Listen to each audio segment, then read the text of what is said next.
Bola, Rustam rak bo'lib qopti. Rak? Operatsiyasiga xullas pul kerak ekan. Qarab turmaylik, pul taraflama yordam beraylik. Rak degan Shunaqa. foydasi bo'larmikin? Pul yig'ganimizni.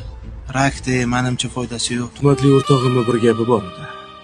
Agar qadrini qanchaligini bilmoqchi bo'lsang, unda o'lib ko'rdirdi.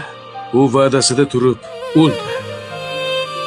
Lekin qanchalik qadri baland bo'lib ketganini ko'ra olmadi bechora.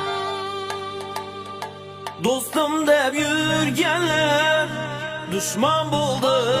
Ba'zi do'stlarim mendan yuzin burdi. Xayr endi mana yor do'stlarim. Bu endi bermagan sinov